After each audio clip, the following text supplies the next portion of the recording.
Thank you. Good evening, ladies and gentlemen. I'd like to call the November 24th regular council meeting to order. First order of business is the adoption of the agenda. Administration, do you have any changes? Yes, Your Worship. Our apologies. We had our first delegation, Mr. Robert Jones. We had him identified as Robert Owen, so our apologies on that. And also, we would ask that 6.3, the municipal emergency management bylaw, be deferred to the December 8th meeting. Administration noticed a few inconsistencies, so we'll want to make sure that that document is clean.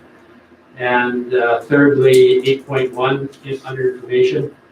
Director Barnes is not here tonight, and we feel that there will be an adequate project update from Mr. Kevin Osborne, who's going to provide an update on the Eagle Builder Center. Thank you very much. Council, do you have any additions? I have an item under information, just information on the Tales Park Christmas video, Light Up Blackfalds Christmas video. Would it be under an information or go to council? We could do it either. I think it may be information, might be better. So that will be 8.10. Sure.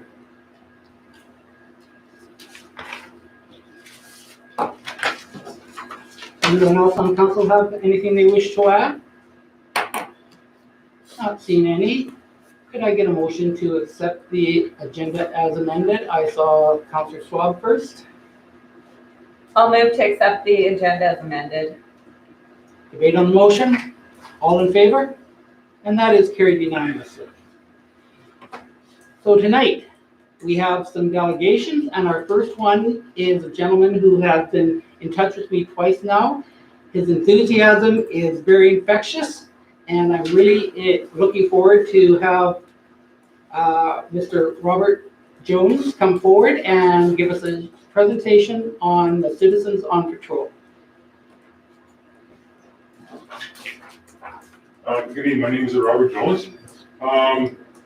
This is my community. I did move here a year and a half ago. I really love it. I've heard of other towns with Citizens on Patrol be successful. So I feel I want to try it on my own to get it going. I have lots of support with the RCMP, the bylaw, different businesses around town are going to be donating stuff to help us out. As of now, I'm doing it on my own, but it's going to be a really good thing. I need volunteers to. I have lots of feedback on Facebook.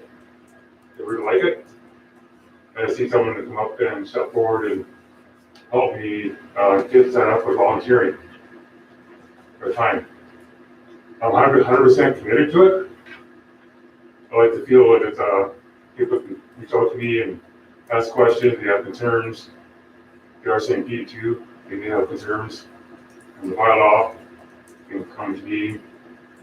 Any suggestions or any problem areas they want us to look into.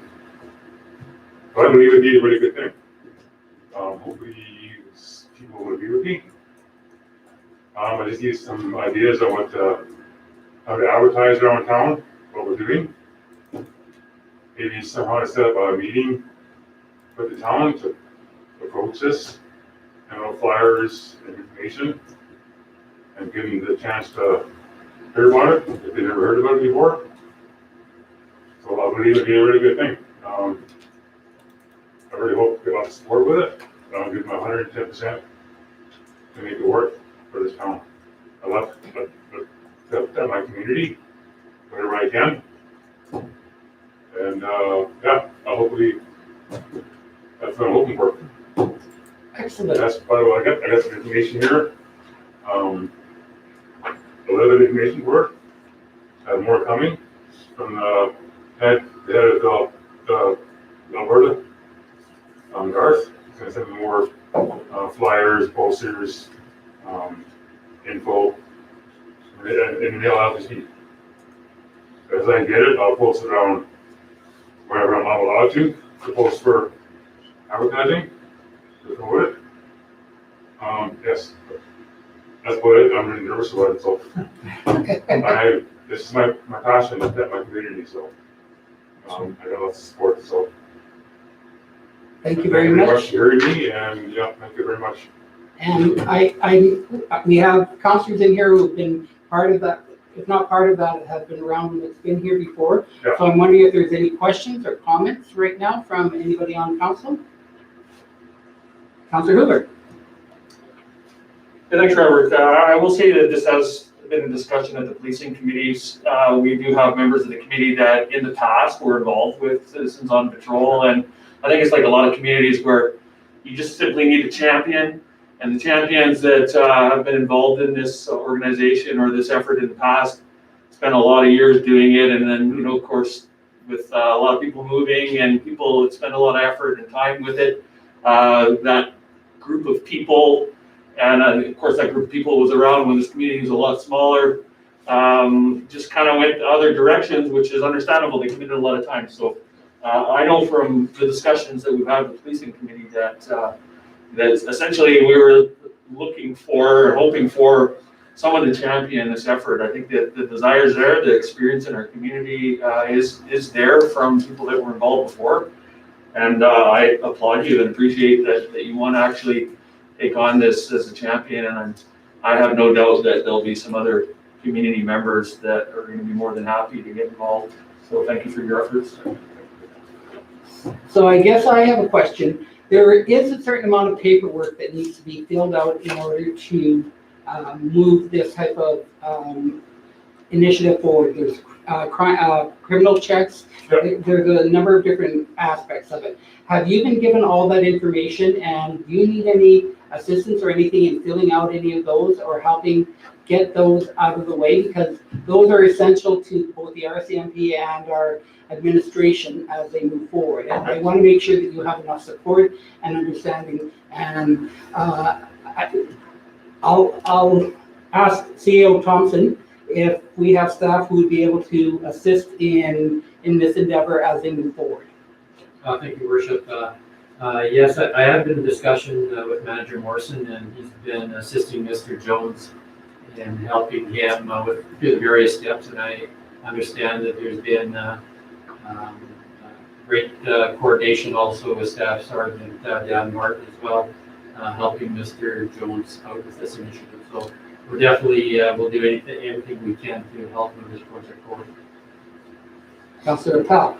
Thank you. I'm wondering if, this is a question for CEO Thompson, if it would be appropriate if we connect Mr. Jones with our volunteer coordinator to see if this initiative could be advertised in our newsletter. Definitely, it's a part of volunteering in the community, as Mr. Jones is, and we could definitely use our volunteer programmer to help expand the scope of the. Now, one of the suggestions that came forward was that this should wait until the policing committee came forward, because there have had a lot of talk about it. But I knew from your telephone conversations and from your enthusiasm that waiting until a meeting in January or February, whenever it comes up, would prove that almost backwards. There's a lot of things that you can get done beforehand. Yes. But I'm hoping that when it does come forward, we can invite you to the policing committee and have you come in and present to the committee as well. Is that something we could ask you I for? believe we've got a meeting set, I think we can, on December 1st at the police commission. I think. And yes, any information anybody needs, I'm willing to help, or if I need help, I'm here. I'm willing to do whatever it takes to make it work. I gotta walk around with a phone on. To do I just need a couple more people to get started to help me. I kept two of them on my own. Okay. I got people that are gonna do the desk for us, embroider the Blackfalds Citizens Patrol, donate. I got people that are gonna donate the desks for like the safety desks. Great. Yeah. Okay. I can interject for a second. The next policing committee meeting is actually scheduled for December 2nd. And I've been in touch with Robert to attend that meeting and talk with all the policing committee at that time. And the message will be going out reminding everybody about the policing committee meeting. However, we were kind of waiting to send it until we had all the word from the province today on their restrictions. Excellent. So December 2nd isn't so far away, so we'll be able to coordinate everybody together. And Brenda, our chair of the committee, Brenda, is one of the ones who was previous, she was the one who ran Citizens on Patrol. So I know Brenda Dennis will be happy to talk about her experiences, and they might be able to get some ideas there as well. Whatever we need to do is going to be done. Excellent. Does anybody else on council have any other questions? Robert, I'd like to thank you for coming forward. I wanted to introduce you to council because I have a feeling that we'll be seeing a lot of you driving around in a short time, as well as all the other things that Citizens on Patrol do, and I'd like to thank you. Thank you for listening to me and giving me the opportunity. Have a good evening. So our next delegation is Eagle Builder update, and we have Kevin that will be coming forward. And he already was able to take us around the site, so we're eager to hear what you have to add in an area that everybody can hear. Great. Yeah, a lot of you attended the walkthrough today. So my name is Kevin Osborne. I'm the associate with ACI Architects, with the client consultant for the Eagle Builder Center. Construction is going very well. Eagle Builders, who's a local supplier for the precast panels on the project, is making deliveries on a daily basis to site. Most of you saw today the major box for the arena is about 25 to 30% erected on the perimeter.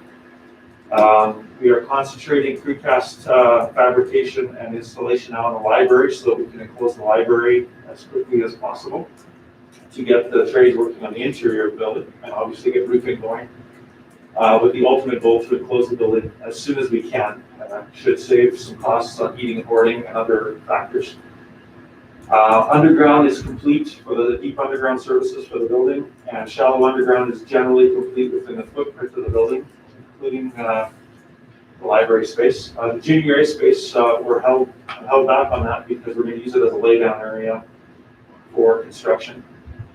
We anticipate that that'll go into tenant improvement work once they get the slab installed and the building's enclosed, probably in April, with a completion, in around August, nearing the end of the project as well. We're in discussions with the Junior A Club, the Bulldogs, so Mr. Quinn and Mr. Parada on the interior layouts and design. We're finalizing that in a meeting next week, and we'd like to get the underground installed as soon as Delmar can facilitate it, so that slab can be poured into space. What else can I tell you? Curtain wall installation and window installation will commence as soon as the precast will allow it, and like I said, they're prioritizing that. The interface between the electrical systems of the two buildings is installed in conduit, but not fully wired and ready to go. Shop turning approval is going well on the major systems. We've just received shop turns on the ice plant. And also, we just approved shop turns on the curtain wall. So they've already started fabricating the components. And we're finalizing the glazing patterning.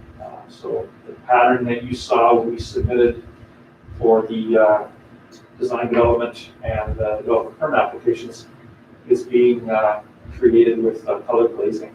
So it should be interesting, and we'll see that going on in a short time.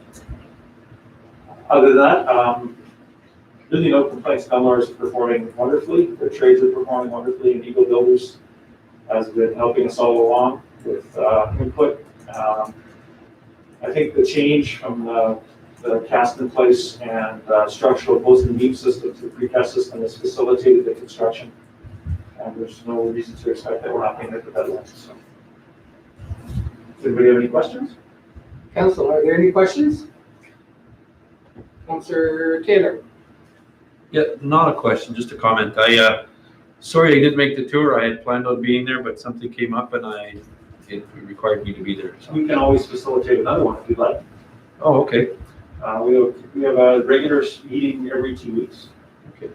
Which would be next Wednesday, would be the next regular meeting. So, whenever you can make yourself available, just let me know and I'm sure we can take you around. Okay, I'll get the information through my. Absolutely. CEO Thompson? Yeah, Kevin, I was talking to Director Barnes, he mentioned that Doug Quinn was interested in going ahead with the luxury boxes. That's correct. I'm sorry Sean and I spoke earlier this evening. And he asked me to mention that and I forgot, so thank you. Mr. Quinn has indicated that he does want to move forward with the luxury box level. So we'll talk with him on Thursday when we meet with him on the space itself, the tenant improvement space. And maybe I can provide a bit more information to council and to you as soon as we have that meeting. But he does want to move forward with it. You guys are blessed with having such a great philanthropist in your midst. So it's only going to be a good thing for the town. We very much appreciate everything that is happening with the Bulldogs. It's exciting. Very It's exciting. I'm looking forward to the first puck drop. So I think we all are. Yeah. So is there anything else that anybody else would like to add? Thank you very much for coming down my pleasure. and giving us this, first of all, the tour and then your update on what's happening. We're looking forward to continuous updates as the project moves along. And I know that when we were walking through it, the excitement was very, very much noticed. It's fun to show off what we worked on. So always a pleasure to do it. Thank you very much. Thank you. We have no public hearings tonight, and business arising, we have the capital budget approval. And I look to Director Bresser to come forward and have a talk about it. Thank you, Your Worship and Council. Before you, you have the 2021 capital budget for approval, and we have included the 2021 operating budget for discussion. Over the past few months, administration and council have had various discussions, presentations, and budget retreats on the 2021 operating and capital budgets. This approach has allowed administration and council to review the budget with consensus. From the budget retreat, we did add 2 capital projects, the Civic Centre photocopier and the pedestrian crossing lights for $10,000 a piece. On the operations side, we did track all the comments through the budget retreat. We have included them in there as well. And it's our intent to bring back the operating budget on the December 8th meeting. So our capital plan for next year stands at just over $12,444,667. Once again, we'll revise the 10-year capital plan with opening balances and all that in the spring. What we're looking for tonight is that Council move to accept the recommendation of administration to approve the 2021 capital budget as presented. And with that, I'll open up for any questions. Councilor, are there any questions? I have one question regarding the MSI. Sure. The money that we have going into it, the $2,800,000, is that money that we've already received? Partial. The MSI done up the statement of financial expenditures for last year, and as you're aware, we didn't have enough MSI to cover the full operations facility that we did purchase. So this year's money are about $1 million, plus next year's $2 million will get us to 2.8. So it's not in our bank account at the moment, but it's based on the projection that was given to us. Based on presentation you gave us, the provincial government has been talking about the possibility where MSI might have to be drawn back for this year. There hasn't been any formal announcement yet, but they are talking very, very strongly in different quarters. AMA has some information. If that were to happen, would we be able to cover everything that was in there? Yeah, so definitely, the letter that got sent out, previously did have an inkling that they will look at the next provincial budget, on April next year. So two things, if there was a reduction, we either look at the project scope, see what the tenders came in at, and hopefully we're under that 2.8 that we have got allocated for the project. That will give us a little bit of leeway. If the project comes in right on 2.8 and they do reduce this by 20%, which is probably $400,000, we will have to come back to council with a contingency. The default would probably be general capital, that reserve there to draw from that. Not that I want to do that, but I think there is some variables that we can bring back and give you a different picture. Whether we do the full project on the full scope of the arena parking lot, or we go back to Stantec and say, hey, we need to revise the scope and bring it back 400,000, 200,000, whatever that amount is. So until we release the tenders, get the prices back, and then the provincial budget comes, definitely we have been thinking about it, but we will have a contingency there. Thank you. Councillor Appel. Thank you, sorry. So my question is just in regards to Appendix C. One of the questions that was asked during the budget retreat was just in regards to the Historical Society. And I see the response there, but it just wasn't quite all of the information that was asked for in regards to their budget and the monies that they receive and their reserve levels and where that was at. Will we be seeing a revised budget come through for the Historical Society? Your worship, we'll get additional information and provide to the council. Okay, thank you. Any other questions? Not seeing any. I saw Councillor Taylor. I think actually Councillor Stanley, Sure, I'm not gonna fight you for it, Yeah. it's fine. we're going to do the same thing. I'll move to accept the recommendation of administration to approve the 2021 capital budget as presented. Is there any debate on that motion? All in favor? And that is carried unanimously. Thank you. And the next item is the snow removal policy, 14820, and we have Director Ware. Thank you, Worship Council. So we have some good discussion on the snow and ice maintenance policy update, 14820, that was presented to Standing Committee earlier in the month. So the town undertook a public survey to solicit feedback from its residents on what level of service for snow removal and ice control on the town areas would be important to them. The results of the survey, which we actually got 373 individual survey results, were used to guide the update of the snow and ice maintenance policy. So in the standing committee, Councillor Hoover moved that the standing committee of council recommend that council approve the amended snow and ice maintenance policy 14820 as presented, and rescind policy number 11915.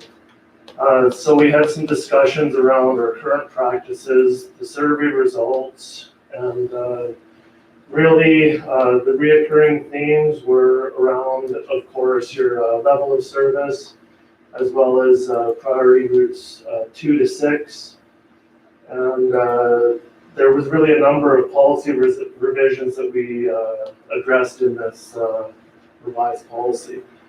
So we did revisions and modifications to the roadway priority routes related to new roadway development and area growth, along with a strong focus on environmental sustainability and efficiencies. With recent changes to the bulk transit routes, we won't be clearing any stops due to the disparity of real and digital stop locations, and the fact that the new on-demand service limits riders' exposure to the elements with trip notifications for the rider with the down on route. The roads associated with the old route, which was dedicated to service through the city of Red Deer, have also been placed back into the regular groupings of similar routes. So we provided an updated map as well for your input tonight. Revisions to priority route 4 from 8 inches to 6 inches of snowpack criteria was identified, as well as minor revisions to the policy from the standing committee that were highlighted in yellow. So basically, that was just around a small modification to priority 7 routes from 3 inches to 2 inches, as well as a little bit more procedural information around towing and ticketing for residents. Of note, it's very difficult for the project budgets to be adjusted for the snow removal, as we continue to have a revolving reserve where we draw any additional services that we need out of that reserve and then fund the over expenditure year to year. But over the last 5 years, we contracted snow maintenance services based off the actuals for the last 5 years, and we presented in the 2021 operating budget a 25% decrease for the contracted snow maintenance. So with that, we're asking tonight the council adopt the snow and ice maintenance policy number 14820 as presented and rescind the previous policy. Thank you. Council, are there any questions? Councilor Taylor. Just a comment, I think administration did an amazing job with this document. And I think I could quote Councillor Hoover from our standing committee saying, you are providing more service with actually the cost reduction, which is pretty amazing. I really think you guys did really hit the mark in communicating with the community and coming up with good resolutions. Thank you. Councilor Kell. Thank you. So I did just have one question in regards to the snowpack criteria from routes 4 moving from 8 inches to 6 inches. I had in my notes from the last meeting, and I'm sorry I did not have time to go back and rewatch the live stream. Were we also talking about route 5 changing from 8 inches to 6 inches as well? Or was it through the chair, no, it was priority 7, the new additional priority that we added for trails and parking lots. So what happens is when we have that large snow event, we go out and the roads are done as priority 1, which is all the areas that aren't signed. And then at the same time,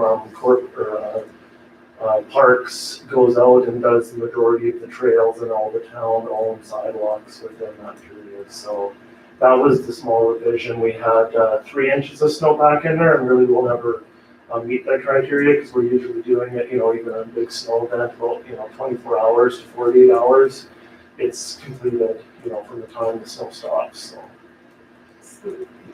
Just continuation then. So then route 4 will go to 6 inches, but route 5 will stay at 8 inches of snowpack criteria, as per this revised policy. Or the latest policy. I believe it is actually. Let me go to the section here. No problem. There's the procedure table 3.1. Hey, first of all, Director, where I was looking for that. The reason the trails are done at the same time is a high priority because that equipment can be put onto the trails because it isn't used for our roadways. So it's not that we're looking at that as a priority over some of the roadways. It's just that equipment is designed for trail and sidewalks, so it's deployed in those areas.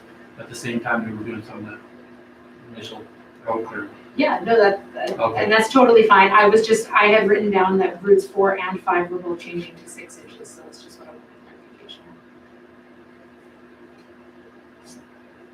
Still 8 inches involved for 5. Correct. So what we have here is emergency routes, which is priority 1, is 3 inches or greater snowpack. Priority 2, which is your main collectors, adjacent school roadways, facilities of downtown core, is 4 inches or greater snowpack, or start with it 24 hours.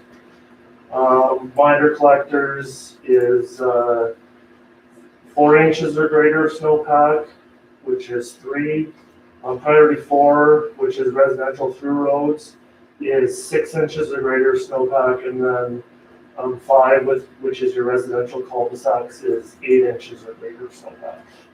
And then 6 is your service lanes through all your alleyways. We do that when necessary if we get into a real big snow event, and to maintain those waste and recycling service levels. And then 7 is trails, sidewalks, and parking lots that the CEO was talking about briefly before. So I think I'll direct this one to CEO Thompson. One of the difficulties last year was that there was a period in between when their major routes were done, and there was other routes that were not done because they didn't meet the criteria, and that created some consternation from our citizens. So I'm wondering, I understand that the policy is there to make sure that people understand what we're trying to do, but is it possible to maybe, if we have a triggering event that has to have the route 1 and 2 and 3 done, that if there's time that they might be able to continue on to the 4 or 5 and 6s? Yeah, definitely, unless there's extenuating circumstances that take our crews away, like emergent nature, no, definitely the process would be for the crews to continue on with those priorities and complete them. Does that answer your question? That answered my question. Are there any other questions or comments? Not seeing any. I believe that we have a motion from Councillor Olford. I'll move that council adopt the snow and ice maintenance policy number 148.20 as presented and rescind policy number 119/50. Is there any debate? All in favor? And that is carried unanimously. Thank you. Thank you, Director Warren. Moving along, we have our CAO report. Thank you, Worship. So COVID-19 continued to be a challenge with our municipality and beyond our borders. 2 bylaws related to wearing a face covering before council tonight for consideration. Definitely, I think we're all kind of tuned into what the recent announcements have been and how they impact our community. We will be having an AC meeting tomorrow to discuss further as well. So we will see some changes reoccurring back in these meetings, and quite likely becoming viral. We have been looking at the plexiglass partition for councillors' seniors. So we'll be seeing what the status is of that as well in our meeting tomorrow. Normal Christmas functions during the Christmas season have been greatly impacted, not only for everybody personally, but in our organization. The town Christmas party and other annual festivities have been canceled for this season. We have been working on a staff Christmas luncheon, but that's also had to be canceled. So because of the increased measures for involving distancing. Town council Christmas cards are being prepared and will be going out in the mail in the next week or so. And thank you for council for taking part in our photos. Everybody's looking good, so we. Can we interject? Quick question. Just a super quick question about that. Is council going to see the photos that you've chosen before they go out? Will we get official say? Sure. Not to be vague or anything, but. No, actually, we do have the photos from downstairs. We wanted to get the ones tonight, and we'll show you both. Just, perfectly honest with you, one's downstairs. The lighting wasn't great. You'll see a little bit of shading. I mean, they're still great photos, but we'll give them both to council, and you can decide if you want to use both, like we talked about previously, or use. We appreciate it. Thank you. Pre-audit meetings with the new auditing team has taken place recently. The election training for the returning officer and deputy returning officer has also taken place. Developed an election bylaw for council review and completed with the new requirements for the upcoming election. Records management functions are ongoing. We've developed and facilitated a FOIP workshop for town staff. Completion of FOIP request and initiation of the second request has taken place recently as well. Participated in the new AHL Blackfalds Bulldogs jersey reveal on October 30th. Also participated with Mayor Poole in the conference call with Minister Blubish and working on the follow-up actions. Significant amount of work on by administration on policy and bylaw development. East parking lot of the Eagle Builder Center parking plaza will be completed this week. Some of the underground utility work that can be completed this fall for the Eagle Builder Center has also been completed as well. Forests will be coming back on site to raise the three-phase power line. Ongoing work for the Womack's Great Street Plaza project and the Young Duncan Avenue project is proceeding well. And we expect to release tender packages sometime around mid-December. And with tenders coming forward to council in January. And that will set us up well for spring construction and some really good pricing. Public Works personnel attended the MERV tour at E360, yes. Plans will be made to have council tour the facility a little bit closer to spring. Light up Blackfalds filming and video editing. There's a launch teaser that went out November 16th. The second teaser has already generated 500 after 2 hours of being released. So I think those numbers are far higher right now. And the lights were put on for public viewing on November 20th. Website development is proceeding with current focus being on the web visual guide. And we will be providing council an update in the very near future and getting the input from council as well on that development of the website. Public engagement framework and policy is being worked on, as well as the work continues on the communications plan.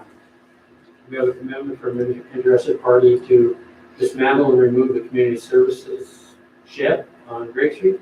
And so the plan is that it will be dismantled and repurposed on a farm in northern Alberta. Parks facility staff are waiting for consistent -5°C daytime temperatures to get the outdoor rinks flooded. The ponds at Riser and Centennial need to be a 12-inch thick before we put equipment on that, so we're waiting that time. FCSS programs have seen a significant update in use, which is expected, and the transition for the food bank to relocate to the former community center shop has been completed through acceptance and sign-off of the agreement developed by the town. The sale of the town-owned commercial building in downtown is proceeding well and is expected to be complete in the upcoming weeks. Winter works is underway, including installation of snow fencing and initial snow clearing operations. And finally, the installation of crosswalk and appropriate signage for the new marina park on the east side of Broadway. And that's my report. Thank you, Deputy Mayor. Just a question, and it isn't on here, but it is something that has come up in the public eye. Do we know what happened to the tree that was out in front of the old fire hall, right out front here, that our staff used to decorate for every holiday? It is very badly being missed by many, many, many residents. And I was just curious if the tree died, if there are plans to replace it. You're also through to Councillor Singh. I'll have to find out. I noticed the tree was missing as well. Wondering the same things. I will find out and provide that information as well. Thank you so much. Councillor Pell's question. Councillor Pell? I did actually have, it was not a question, just a comment. Thank you for the feedback on the community services shed. I know that was something that we were really hoping was going to be repurposed somewhere, so I was happy to see that. Thank you. Any other questions? Not seeing any. Could we get a motion to accept this for information? Councillor Swab. I'll move to accept the CAO report as information. Debate? All in favor? And that is carried unanimously.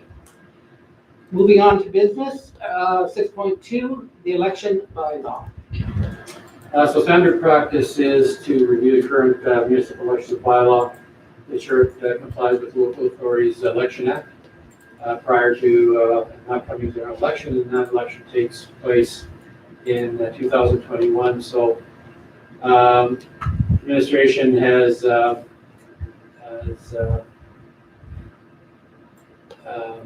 drafted a new bylaw, a new current elections bylaw, to replace the one that was passed in 2013 and to include a number of the updates that are required. There's some additions in updates in definitions and additional procedures and clarifications that have been added. You'll see in the attached request for decision, identifying some of the definitions that have been included, information pertaining to the returning officer.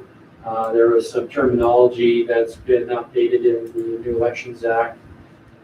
There's some recent change on nominations, so that's been included, as well as ballots and just some general information, specifically with the change in election finances and contributions. So there's a great amount of work that was undertaken, and a big thank you to Executive Assistant Lisa Brown, who did all the work on this. So the bylaws before council tonight.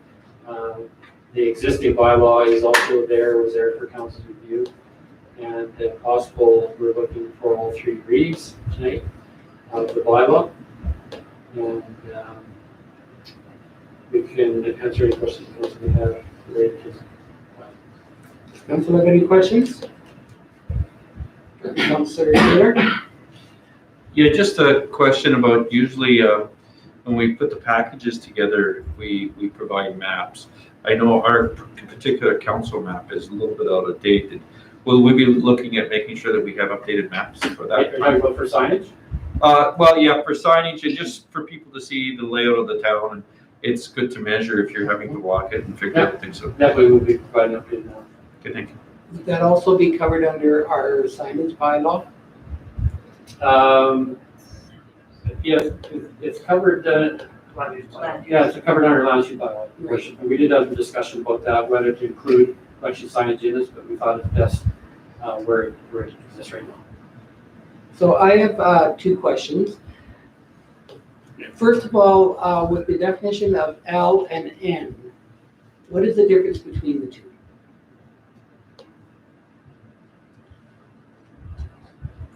And that's the memory storage device and portable automated voting device.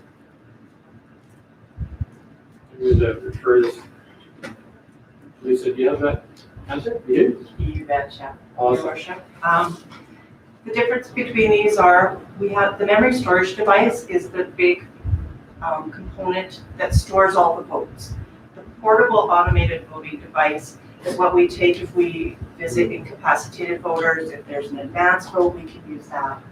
It's a smaller device. Thank you. And that leads me on to the second part of this. We utilize the word mobile automated voting device throughout the bylaw instead of portable automated voting device. And I'm wondering if it might be easier to make it a consistent name and just change that. I think that's more just not a change in the bylaw, it's just a change in definition and the way we use the words. Absolutely, and I went through this bylaw and I had to change all the electronic to automated. And the reason it's changed to automated is that's how it's reflected in the act right now, the way it sits. Right. So we wanted to be consistent so there was no confusion. That's not some suggestion, that definitely changed. And one last question, it's not a criticism because it wasn't in our old bylaw, and we never asked it to be in our old bylaw. It's a question as to, we don't put into this bylaw the method of announcement after the nomination period is completed.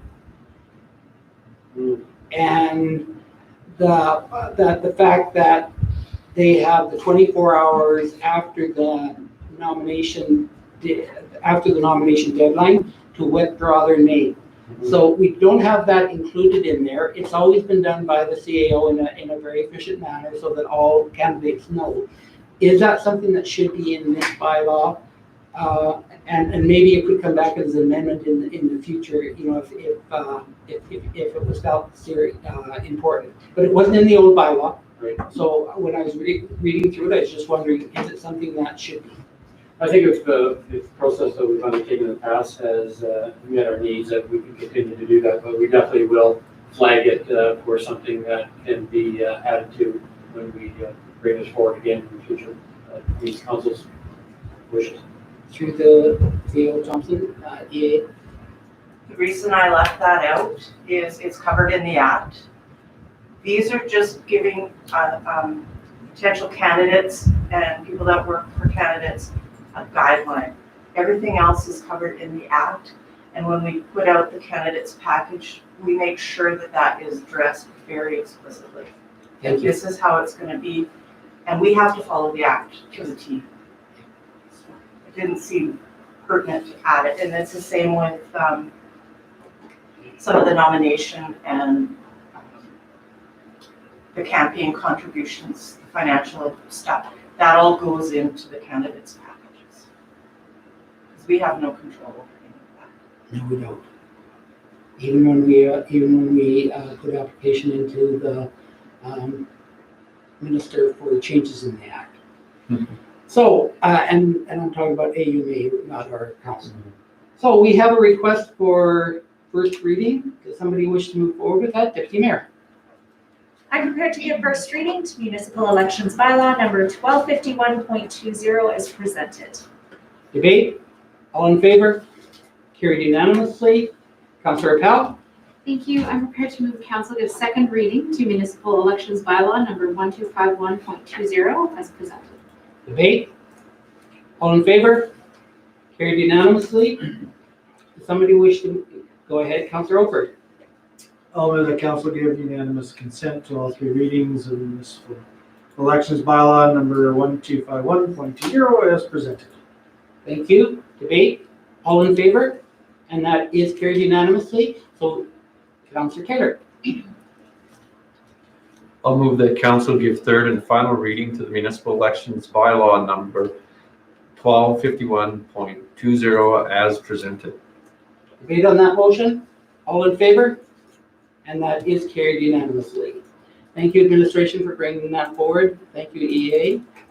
Lisa, for bringing it forward as well. And 6.3 was... That's when we defer the worship. That's the one we are deferring to the next one. So we're moving forward with 6.4 is now become 6.3, face covering bylaw. Good evening, Your Worship and fellow council members. Bring forward to you today temporary mandatory face coverings bylaw. As we're all aware, COVID-19, we've been fighting it for many months now, and the second wave is definitely on us. We're seeing the numbers rise.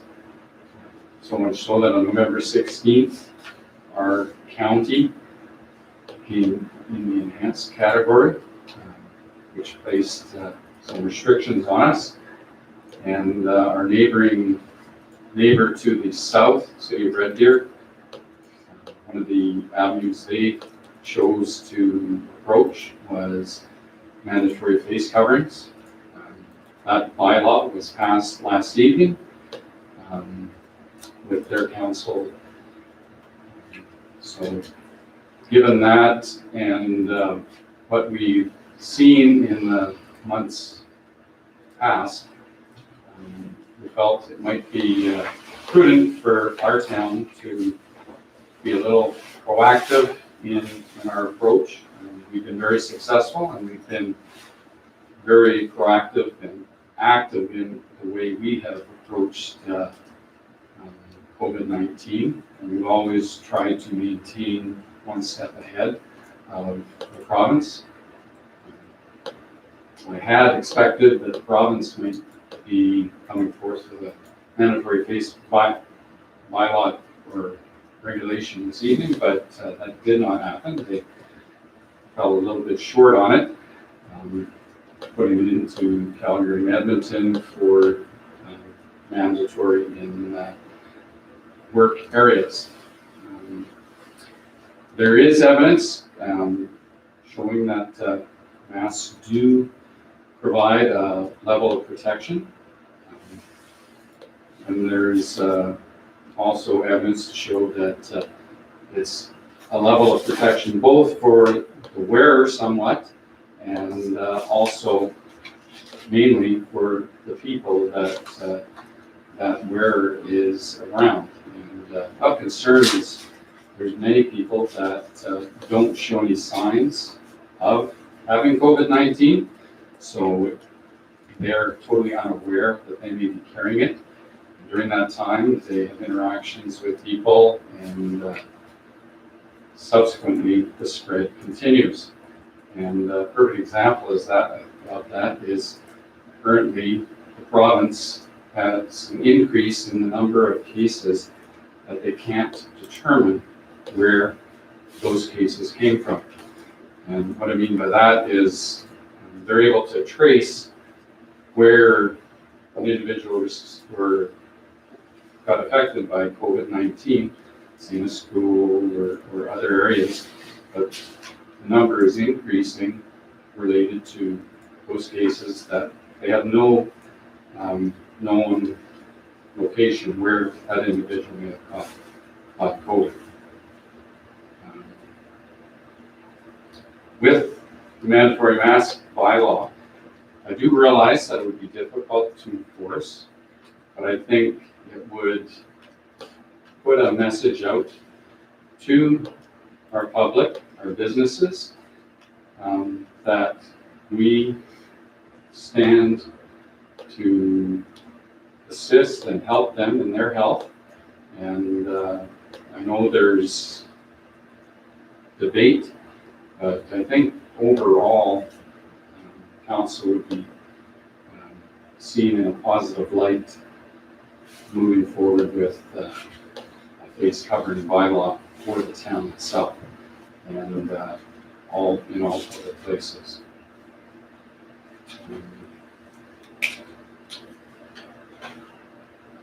As noted in the notes, a mask is not good by itself. I mean, it still requires the social distancing, hand sanitization, and all the other elements, but it is an important key aspect in slowing down the virus and hopefully eventually flattening the curve.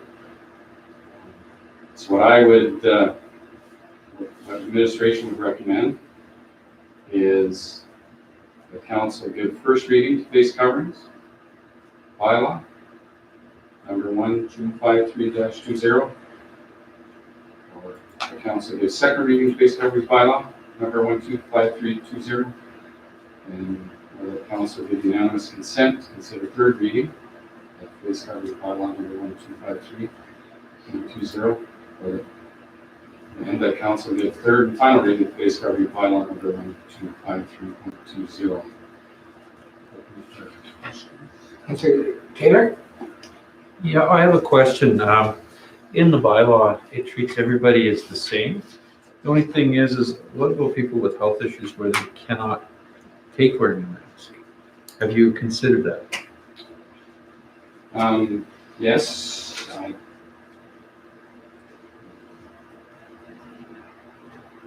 There's various areas where it does mention those that under 3.3,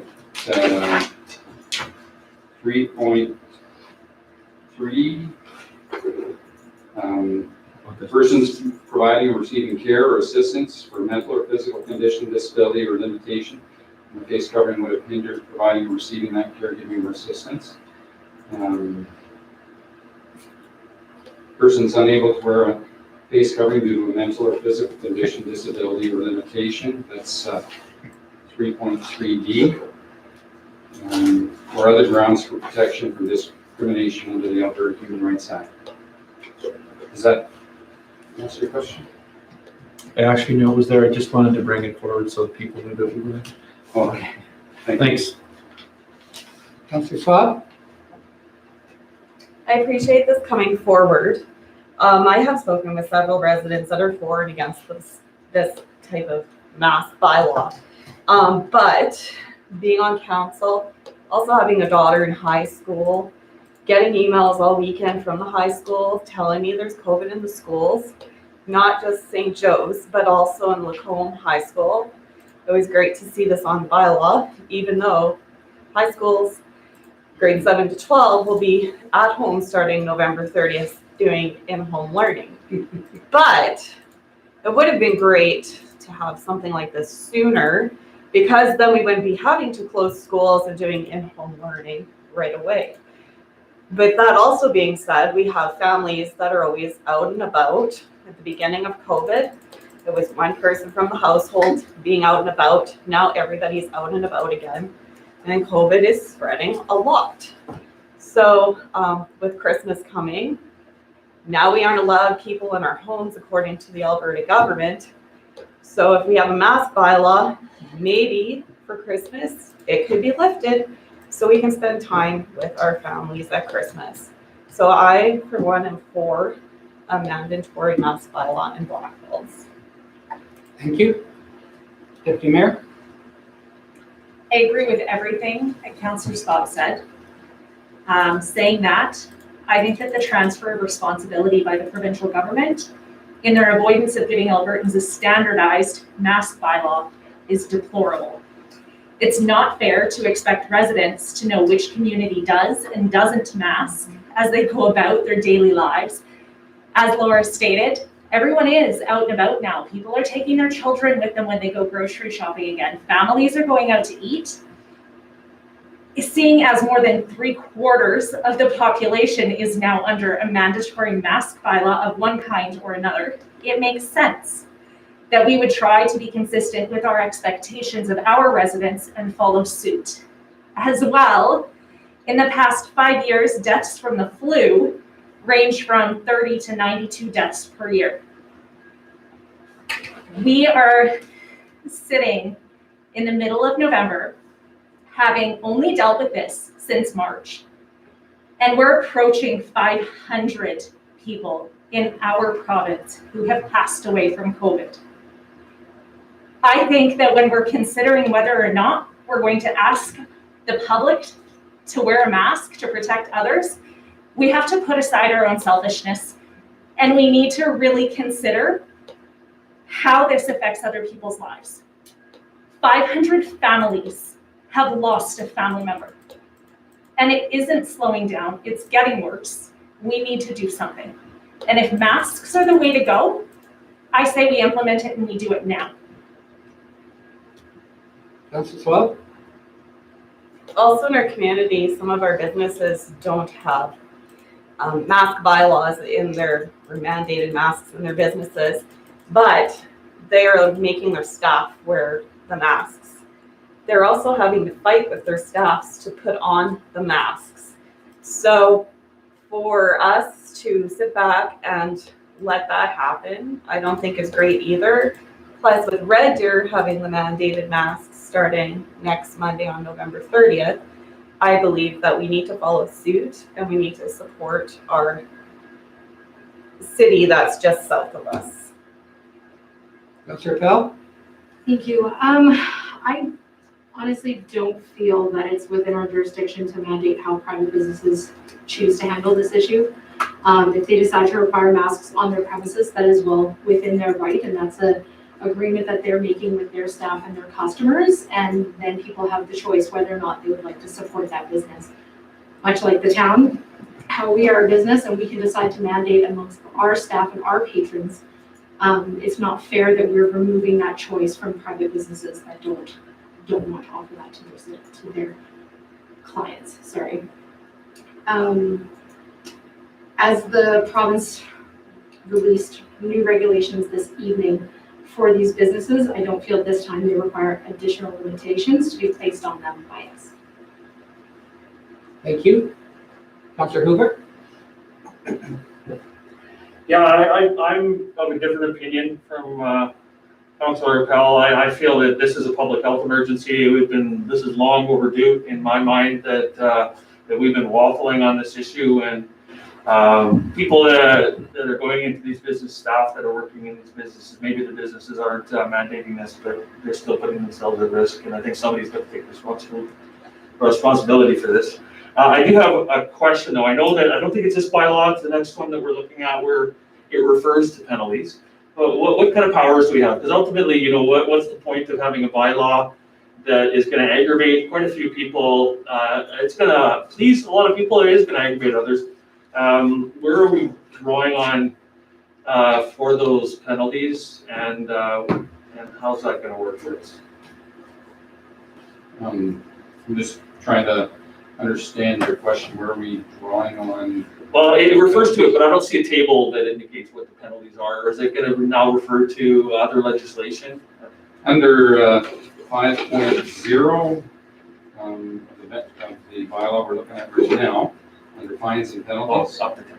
a person who is guilty of an offense under this bylaw is liable to a fine in the amount of $100, or upon summary conviction at the discretion of the court, fine not exceeding $10,000, or a period of imprisonment of no more than 1 year. I would indicate that I did kind of mirror this somewhat off of the City of Camrose's bylaw. So those fines are consistent with what they have. I know the City of Red Deer has a smaller fine structure, but I believe theirs is $50 as opposed to ours at $100. Sorry, I did a search for penalty and it skipped over to the next bylaw. I didn't see this part. So do you anticipate this taking up a whole lot of time for our bylaw officers at this point? Are we going to do this based on complaints, or are we going to actually be actively patrolling, looking for people that aren't wearing masks? Well, similar to the speed limit bylaw, I would think we would have to have an educational period. So definitely, you know, we would be meeting people, we would be advising them of the bylaw and through communications. But it would, I would believe, likely be more complaint driven. I can't see us walking around businesses and interfering with businesses to determine if people are wearing their masks and stuff like that, unless it becomes a constant problem. I would anticipate that this will bring a large number of the public into wearing masks, and appropriately, we will have those, of course, that regardless of which place they will and the other way. Councilor Taylor? Yeah, question. So question about wearing a mask. If I'm with my wife, she would be considered my cohort, right? And if we're in a car and I'm in a parking lot, I don't have to have a mask on, correct? I'm asking. No, you're not in a public place at that point. You're in your vehicle. Yeah, so you're with your family, cohort. Yeah.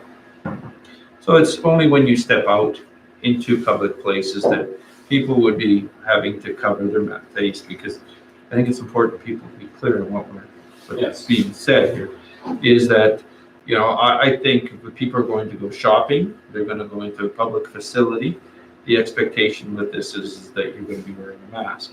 If you're out in your yard, it's not required. No, absolutely. Again, you're on your private property. And there would be no expectation. Deputy Mayor? So I think that we do need to address our businesses. We made it through a lockdown where most of our businesses were closed. And a lot of those businesses didn't survive. We watched doors close left, right, and center, bankruptcy signs go up. If we're considering the rights of residents to not get COVID and survive this pandemic, and businesses to remain open and to be able to continue to provide a service, I do not think that asking them to wear a mask in order to go through those doors and purchase something is too much to ask. I think, if anything, we are throwing a lifeline at our businesses, trying our hardest to keep their doors open for them. Councillor Olford? While I agree with Deputy Mayor about the province not stepping up and doing their job, I'm worried about these small businesses. Like, this bylaw says that businesses are required signage. Where is that coming from? Is it gonna be provided? Do they have to make their own? Like, do they get their kid to draw one up? And are they being notified that this is happening? Right, these are costs that are disadvantages to small businesses. Can you tell me where this signage is gonna come from? Well, the signage would be no different than what we placed in our civic facilities. Simply a poster, a print from your printer with the proper wording, and masks must be are mandatory. It's not referring to necessarily a professionally printed sign. I don't think we would go to that length where we're requiring businesses, especially small businesses, to put a sign out that's 5 by 5 or anything like that. It would be simply a notification. And what kind of notification period, what kind of notification is there going to be for the businesses in town that this goes through? Well, I'm open to that. City of Red Deer has, as said, put it to November 30th, I think it was. Again, we would likely need to put it forward for a week or so.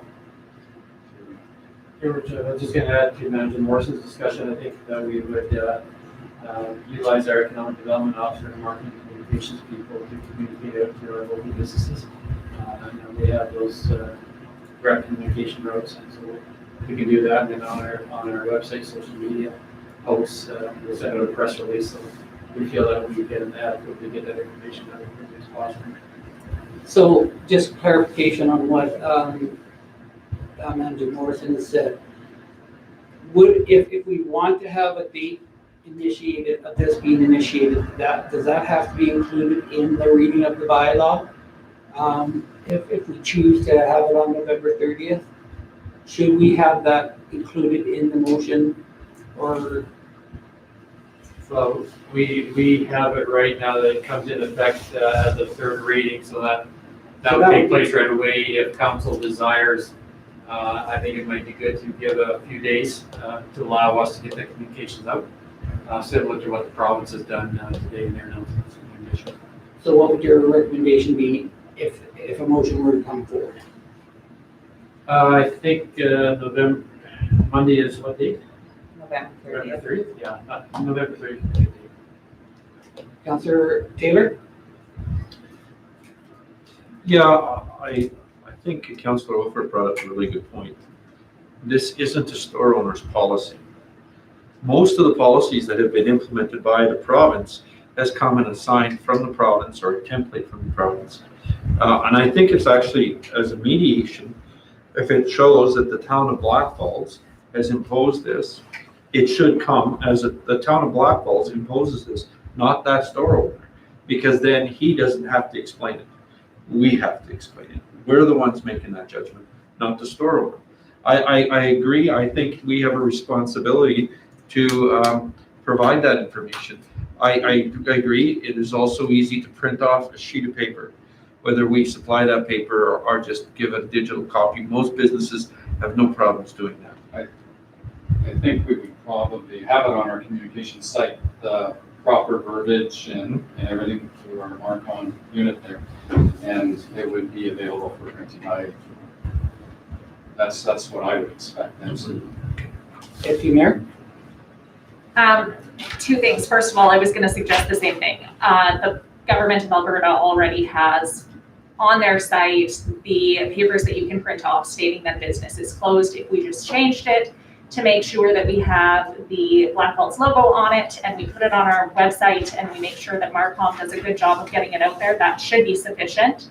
I also think that lining up with Red Deer on the 30th, making that a Monday and giving people the opportunity over the weekend to purchase a mask if they need one or track one down would be beneficial.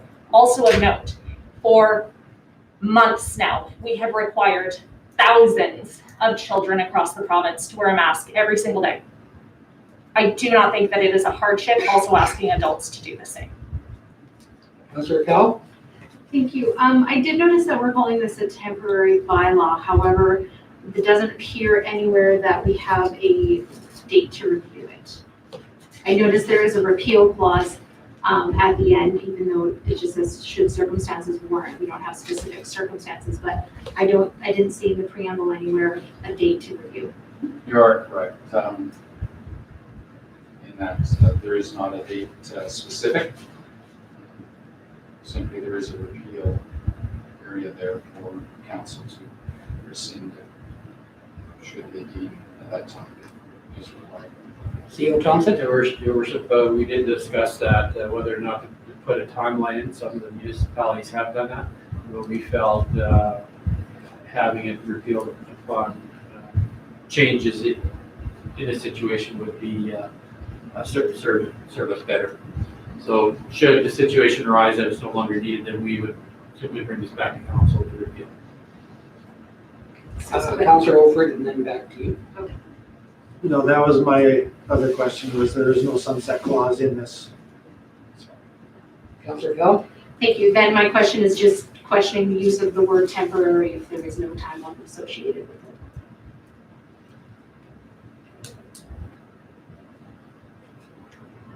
I think grammatically, that is a strong point. I think temporary speaks to the intent of the bylaw.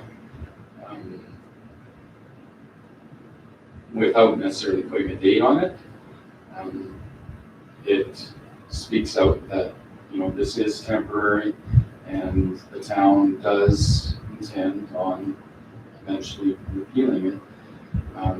But at this time, we're very uncertain times. We don't have a date when COVID numbers are going to go down. And that was kind of the thought process. Councillor Taylor? Yeah, I think the verbiage that you just said is that we would be looking for one of maybe a few things, that vaccinations are taking place, numbers have gone down, the province has lowered the priority. Any of these things could trigger us to bring it back and open it up. I think having that in there does make it a temporary bylaw, and it just lets everybody know what we're looking at. So my only fear with the verbiage that we have in here, and it's not even a fear, it's the fact that given what we're saying, every councillor has a right to bring it back every meeting as an item for debate, because we have not set out criteria for removal of it. We have not set out it'll be reviewed in 1 month. So basically, the way it will read as a temporary bylaw, then any councillor who wishes to bring it back, I would accept that as an item on the agenda, just simply because we have temporary and have not given a sunset clause. So I appreciate Councillor Appel's statement on that particular point. And I would wonder if reviewing the first meeting of every month, unless other factors were other factors dictated it. CEO Thompson, do you have a?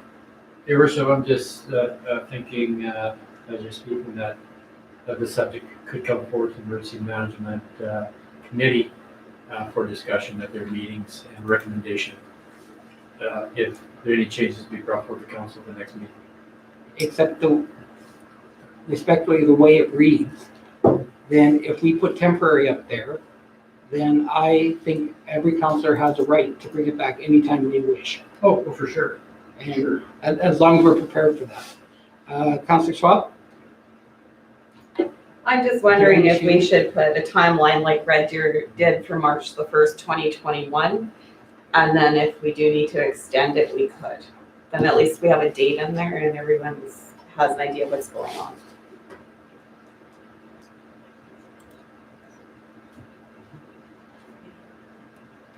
So if that were to be, then we'd have first reading. If you wish to make an amendment on that, you would be welcome after first reading, after the motion for first reading to make that amendment.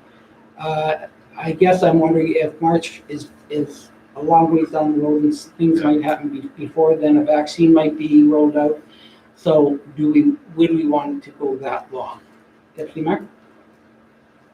That's exactly the same thing we heard 9 months ago, though. Councillor Hoover?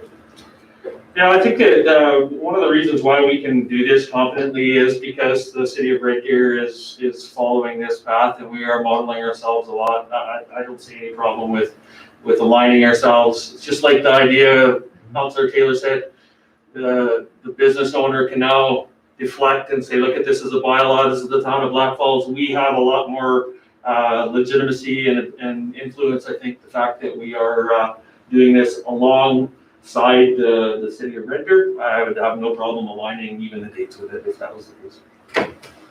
Councillor Taylor? Yeah, well, let's say Red Deer gave that date. I don't feel comfortable with that. I did hear Deputy Mayor's comment, look at, we were 9 months ago. Well, 9 months ago, we started. We're 9 months further down the road. There is several companies that are in trials with vaccines. There are other factors. This is what happens if between now and then, all of a sudden everything tanks and there's no more cases. A lot can happen between here and there in 6 months. Lord knows what happened in 9. What happened in the first 3 months of COVID. I don't like to predict the future that way. If we put March in there, I will not vote for this. If we have a criteria that we discussed, I would vote for it, but I would not vote for it if we didn't have some better intelligence in looking at this, because we came to it logically. I want to come out of it logically. So I will accept that for information at this point. Mm-hmm. We don't have the bylaw on the floor, so we don't even have the fact this bylaw is going forward. If at the time the bylaw is read, somebody wishes to make an amendment, then we can debate that that time when that amendment is put forward. So I think we have to follow through according to rules of order, and the first rule of order is to find out whether this is going to be even put on the floor. Mm-hmm. I'm sorry, who did? CEO Thompson. CEO Thompson? I was just going to say, I think council's, their administration's recommendation would leave the term temporary, and I think it would be better accepted by the public, because knowing that we're calling it a temporary bylaw, and really that's what it is. It could change a month from now, it might be 3 months, it might be further, but I think we have the mechanism to bring that back whenever council desires, and I think that would be the process that we would recommend if the council is acceptable. Thank you. Okay, before a motion, are you planning on making a motion? Yeah. Okay, before the motion is made, I just want to weigh in on this. First of all, I would like to thank council for their very considered discussion and points that they brought forward. I think that very valid points, and I respect all the opinions that have come forward tonight. I will be voting in favor of this for a couple of reasons that have already been stated. Number one, I do feel that this should have been a provincial responsibility. It was downloaded onto the municipalities. Told me that I couldn't do that because the motion was on the floor, and then you just did the same thing. Except that you've been talking about the motion. You've been talking about why you support it. why you support this in any case. So I'm not given the same privilege? No, I'm just saying you said I couldn't do that. Didn't you? No. Okay, then I'm okay. I'm good with it. So what I was saying is that I will be supporting, if this is put on the floor, I will be supporting the motion in its entirety for the reasons that downloading of, this should be a government responsibility. It has not been that, and it was downloaded to the municipalities. And I think that we have a duty to protect our businesses. And rather than say, in my opinion, voting for it and saying that it's a business responsibility, I believe that it should be done, and therefore I take responsibility for supporting this motion. I also agree that if I'm going to tell my grandchild not to, that they have to put on a mask, then I should have to have a mask on. And if I have to have a mask on to protect both the people I'm going in and the people around me, then why shouldn't the other persons in our community? And finally, the comment made as far as businesses. There are businesses out there who want to do it, and they don't want to be the bad guy. And they're saying to us, you're downloading that responsibility onto me rather than making a decision that should be made. So from that perspective, I will be supporting the bylaw as it reads moving forward. So I saw Deputy Mayor and Councillor Swab. Did anybody else want to add more to the discussion? Go ahead. I have a question.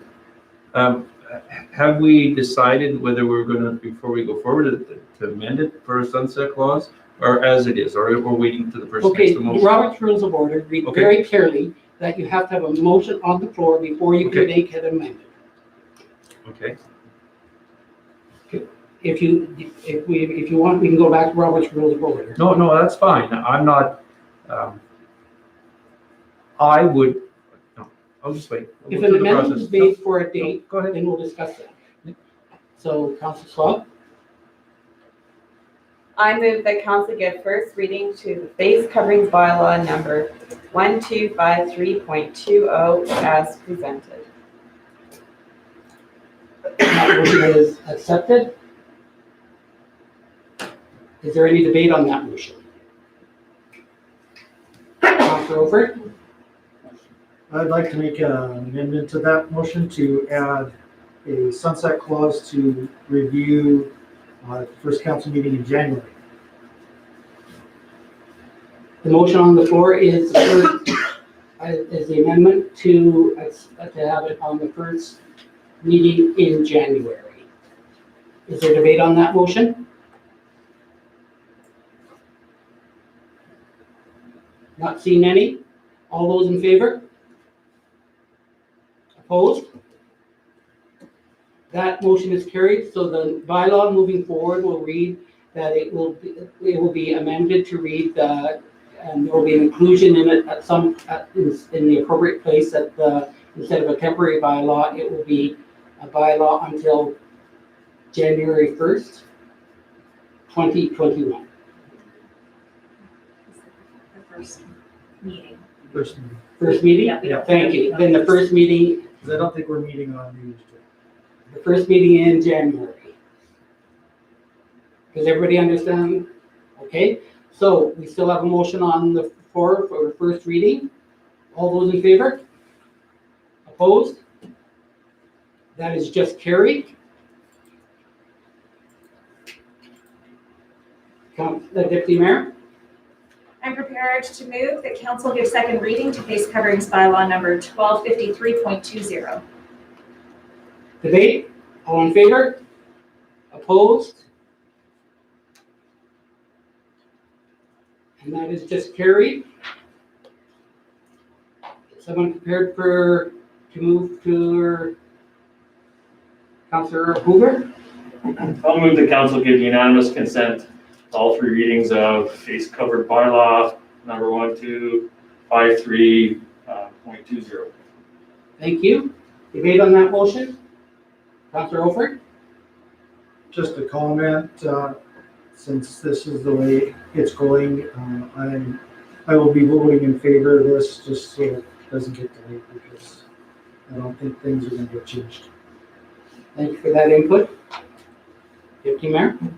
I would like to thank Councillor Olfert for that. I think that this is something that is very time appropriate, and considering we have 2 more weeks before another meeting, I think that this is something that we need to come to a decision this evening on, especially given the province has already made a decision and has given basically a 3-week timeline for Albertans to get it together and bring numbers down.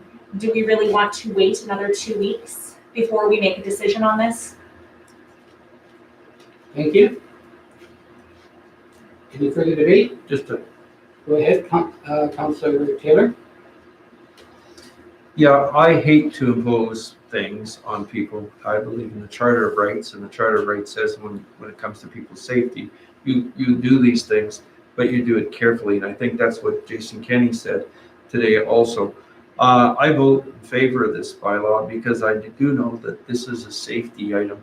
And when it comes right down to it on at this particular time, this, I would sooner fall on the safe side than on the side of the other. And I know I'm going to have a lot of people upset at me for voting for it, but I think that the message of love and care that is behind that goes with that. So it is about keeping us safe. And I would, if it ever looked like we were going to be in the clear, I would be fighting to change it. But right now, it is the right thing to do. Any further debate? All those in favor? And that is carried unanimously. Councillor Hoover?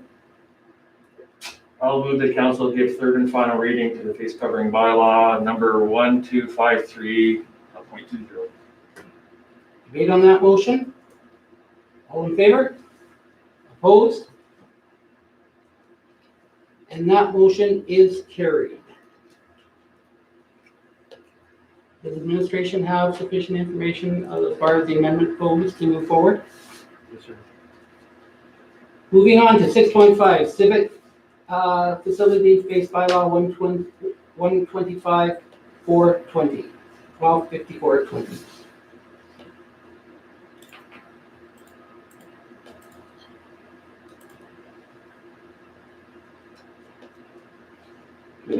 This bylaw is specifically dealing with its temporary mandatory bylaw, face coverings in civic facilities. Similar to the previous bylaw, we've seen unprecedented times here with COVID and the number of deaths. It's coming very close to home now. Today there's 29 cases in Macomb County, so it's safe to assume that given our population, we have a fair number of those. I know of at least 5. And I think it's imperative that we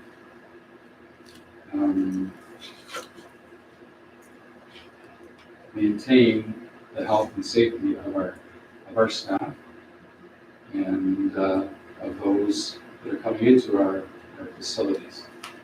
And as such, this bylaw has been brought forward to recommend that masks be used and be mandatory in all civic facilities, and again with the hopes to reduce the spread of COVID, though only in civic facilities it would be protecting our staff and those residents that are in our building.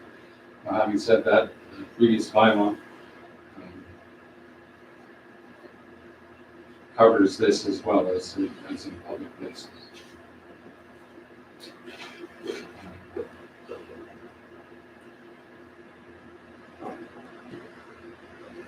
This matter was brought forward to the Emergency Management Committee on the 18th of November. where it did receive support, requiring staff and residents who are in civic facilities to wear masks is impossible to enforce without a bylaw. A bylaw will provide the ability to enforce regulation while recognizing the need to have an education period as well. Administration recommended.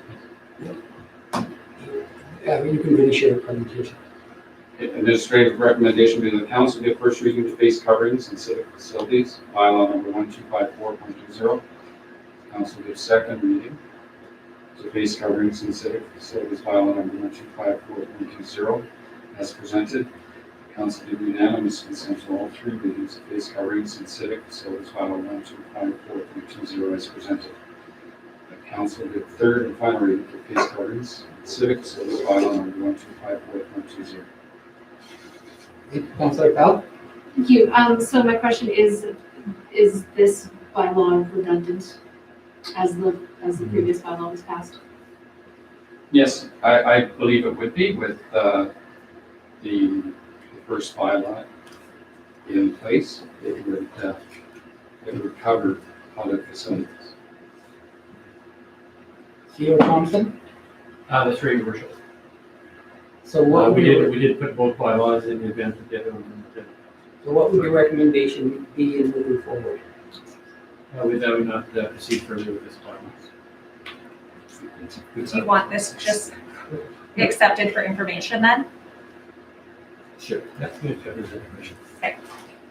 Deputy Mayor? I'm prepared to make that motion that we accept this for information.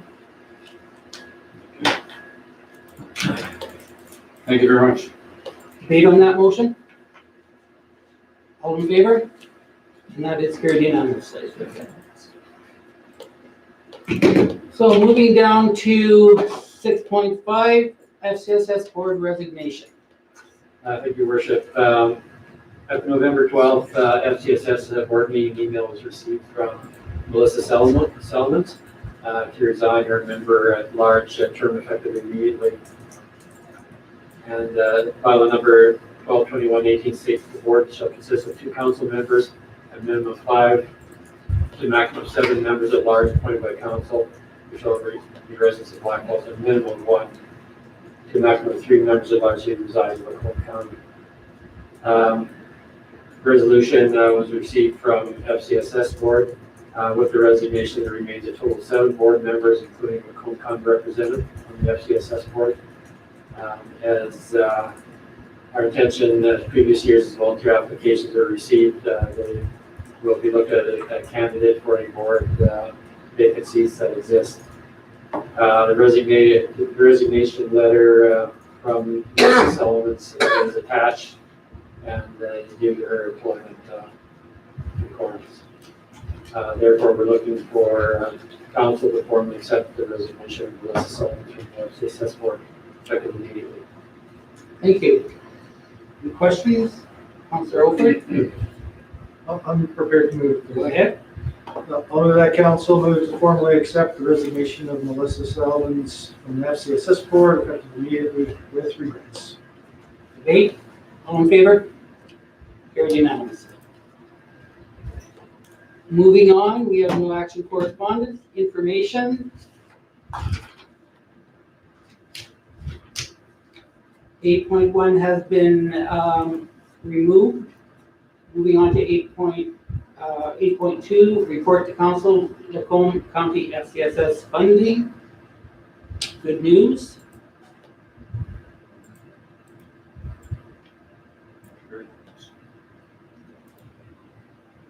Eight point three, Red Deer River Watershed Alliance Annual Report. Councillor Hoover, there was an annual meeting. Were you able to attend that? No, unfortunately, it conflicts with the economic development conference. If it ends in time, I will. Okay. Yes.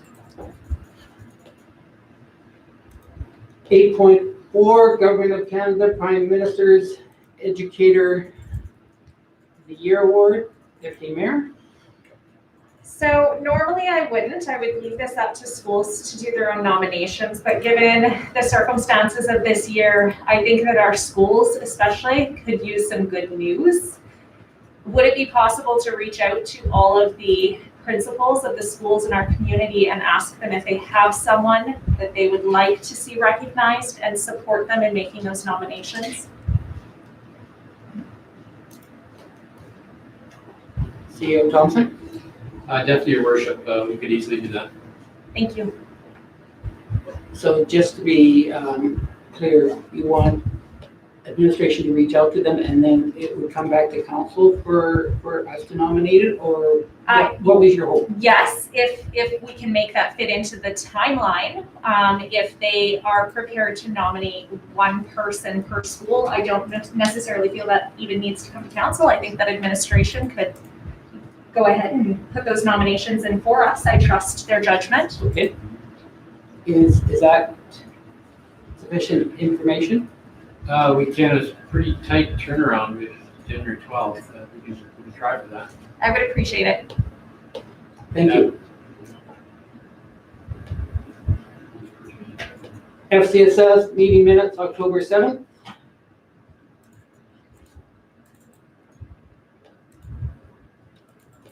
Municipal Planning Commission meeting minutes, September 21st.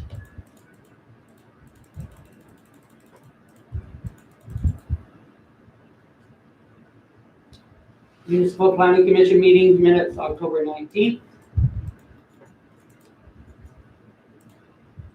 Home County Council highlights, November 12th.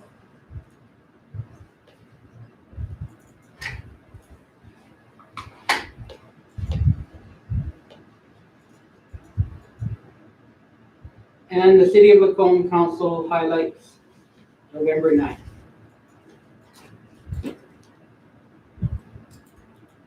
And Councillor Taylor?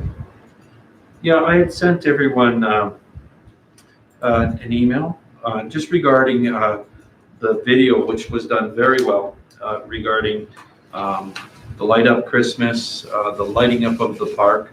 There was some information. I don't think it was necessarily, it was short of some information. When the town took over, they took over lighting the park. It was actually a chamber initiative. Vic Swigert brought that motion forward. The town initiated lighting up, and that's why we only lit up a few trees at that time. The very first 2 years, and I think Darcy Russell was on the council back then, the Service Credit Union donated hot chocolate and the cups, and they had a hard time keeping the lights on because kids kept on taking them off. But eventually, you know, that initiative, the town came up with doing it and starting to provide through Let's Do a Better Job, and it just grew and grew and grew. I do, it's just important, you know, it says 14 years, but it actually been lit up a lot more than that. And I thought, you know, it's important to know that history of where that came from. It was, back then, our town was like 3,000. And those people who did those things, they were doing everything in the town. They were the people that people went to when there was hockey. They got hit up for everything, and they were basically hard test philanthropists in their community. And they came up and they did these other things. So it was really, to me, I thought it was important to just note. I'd hate for, you know, that piece of history to be lost, because it is significant. It was how it began. You know, a lot of those things that began in those first 5 years, for me, are still the things that we're running with and we're doing now. They didn't, you know, and it's getting it. If I was the person who had started that, I would feel like, oh, well, you know, it wasn't 14 years ago when I started that. We were still in the old town office when that started.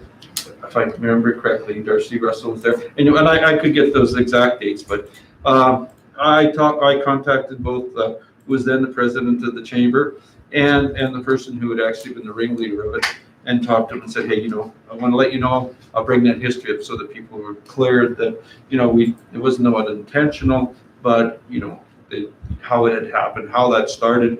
And it actually goes back more like 17 years. CEO Thompson?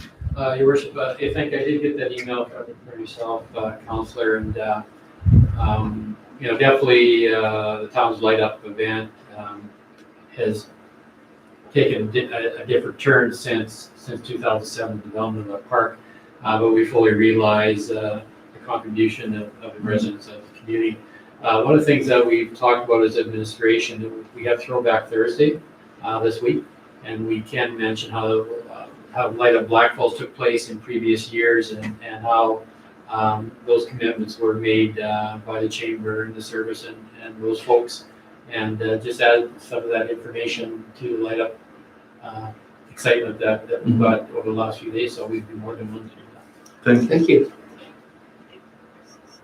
Any other points or questions on any point of information? Not seeing any. Councilor Schwab. I'll move to accept the information items as information. Okay, all in favor?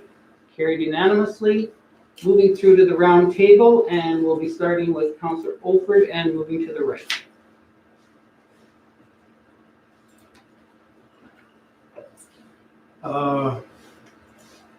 Big item this month was the budget retreat, which we did. It's very good, went really well this year. Keeps getting better, all the information we get. One other thing to note, I'm back on the executive for PRL again, and your request about a tour, they are creating a video of the new building, so that'll get put out to. Thank you very much. As soon as I see that, I will be happy to pass it around. Councilor Hoover? Yeah, other than the budget retreat and the Quesica training, it was some routine meetings. I did take part in the municipal waste energy virtual seminar that was on November 12th, which I found quite interesting. It's a discussion that a lot of municipalities are having in ways that we can reduce our footprint. And one of the topics in that seminar that was really productive was reflecting on methane emissions as opposed to carbon dioxide and how much of an impact the methane emissions have. And because a lot of municipalities are responsible for landfills, that is a huge percentage of methane emissions. And there are some really interesting initiatives that have been done and are being looked at in order to capture the methane. They did talk a lot about diversion. So, I mean, our community is involved in diversion quite significantly with the recycling program. And they're always looking at newer and better ways to do it. And there are some neighboring municipalities that are looking at some interesting programs. For example, the city of Lacombe is looking at a waste to energy system and partnership. So, and we've had presentations on this. So it was very topical, and I'm interested to see, what comes of this and what more information that we get because of this types of collaboration. So I recommend anybody that sees this come up. It was over time, of course. They allocated an hour and it was almost 2 hours, but all good information. Thank you. Councilor Powell? Thank you. I don't have anything in particular I'd like to speak about. However, I did put on my Budget 21 workshop, as I feel the use of the word retreat implies that we went somewhere and did something where we did not.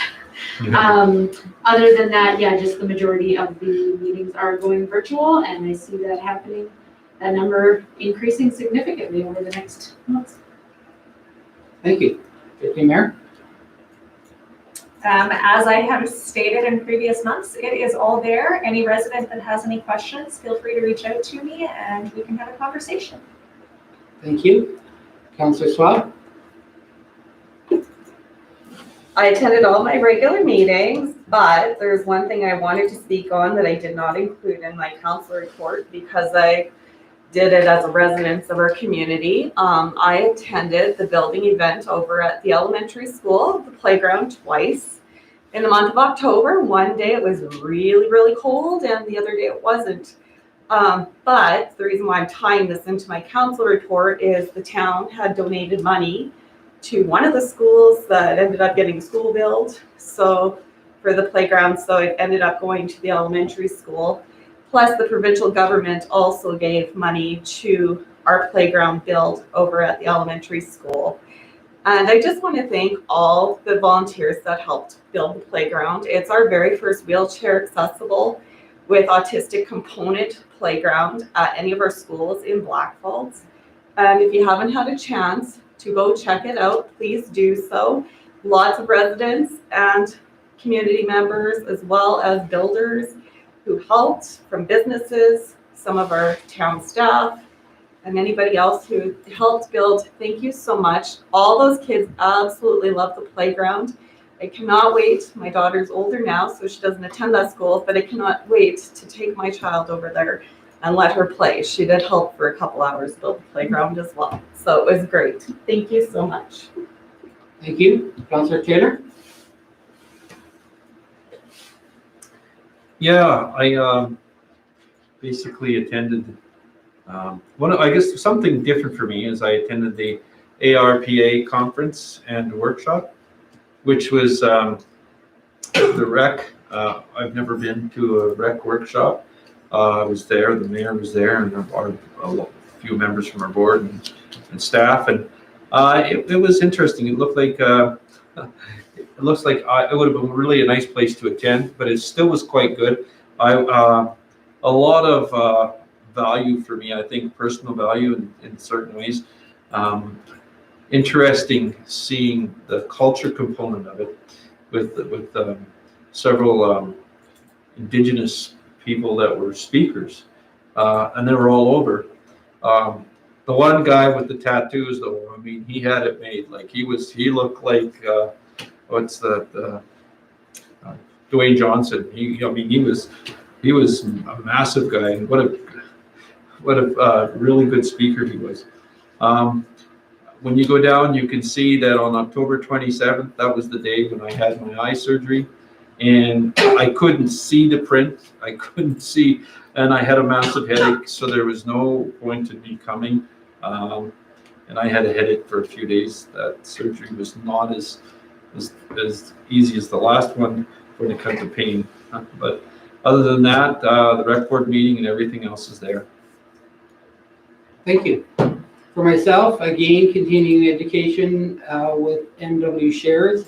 They have a lot of interesting subjects that they've been presenting regarding the moving forward of municipalities. On the October 19th, I did attend a webinar or virtual town hall with the Alberta Association of Police Governments and Senior Assistant Deputy Minister Bill Sweeney, and we talked about a number of subjects in the new Policing Act, and he provided a variety of information. With the ARPA, as Councillor Taylor said, I attended as a guest. It's not a conference. I'm not part of the rec board, and it's not a conference I would attend. So I attended as a guest, and I gained a lot out of that session. On the 23rd, RDR MUG subcommittee met with Minister Nixon in Sundre to forward some of the goals of the municipal users group, municipal users group, and talking about initiatives that we're trying to put forward. Minister Nixon was very receptive to our group. He didn't make any promises. I think one thing he likes about RDR MUG is the fact that when we go to places, we don't ask for money. We're just trying to provide really sound information about the Red Deer River.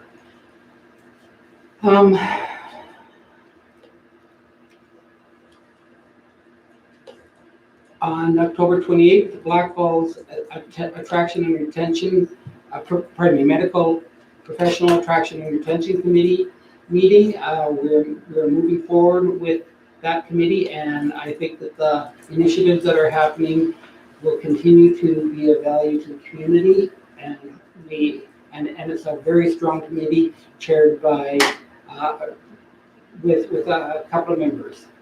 On October 30th, the AJHL event, the team reveal, that was just fun. We got to put on the jerseys that are going to the Bulldog jerseys, and it was very interesting to be with the group, and it was just a fun event. I would like to thank FCSS for putting forward the suggestion that members attend the Bridging Communities conference on supporting victims of domestic violence. I attended virtually, along with Councillor Cindy and a lot of them, and although it was information that mainly came from the city of Calgary, it was valuable, and I think that it can be utilized throughout the province and in Blackfalds. Again, on November 3rd, I think we talked about the teleconference with Minister Blackfalds, and I met with, meeting with MLA Orr following that. A couple of Water Commission meetings, and on November 11th, I would like to thank MP Calkins for laying a wreath with a veteran, which in this case, I like to thank Councillor Hoover, at 9:30 at the Blackfalds Cenotaph. Historical Society Chair Carlson and I assisted with Councillor Olford present to pay respects. There were only the 5 of us there. There was no crowd, and I thought that was a very respectful thing for MP Calkins to suggest. And on the 13th, I am lucky enough to be put back on the AUMA Governance Committee for this year, so I look forward to working with them over the upcoming year. Does anybody have any questions of any councillor on any of the items that are in front of them? Not seeing any. Could I, Deputy Mayor? I'll move to accept the council monthly roundtable reports as information. Debate? All in favor? Carried unanimously. Moving on to adoption of the minutes. 10.1, the regular council meeting, October 13th. Are there any errors or omissions?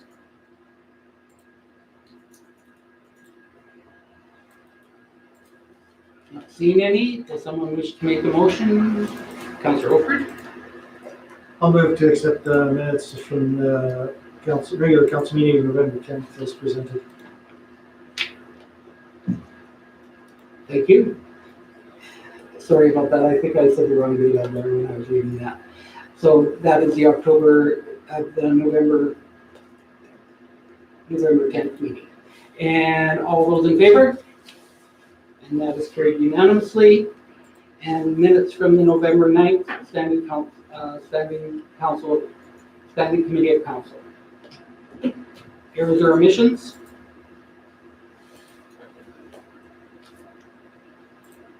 Motion?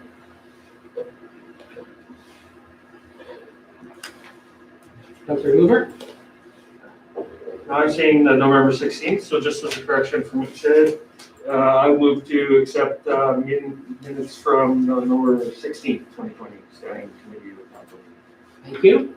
Debate? All those in favor? And that is carried unanimously. There are no notices of motion.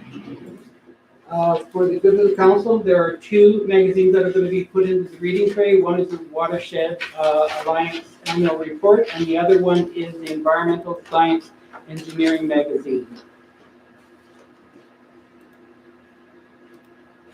In addition to that, I would like to remind all council and members in the public that to visit the Town of Blackfalds Facebook page and join in the outstanding baked goods in the virtual warrant file fundraiser. It's a community event that goes on every year. Usually we meet and we have a fundraiser in the community hall, and we raise money for that cause. This year it's going to be virtual. It's on the Facebook page, and hopefully everybody will get to go in there and bring some more money into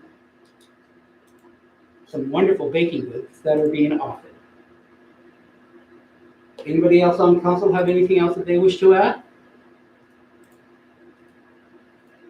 Not seeing any. I will adjourn the meeting at 8:51. That's all we need for it.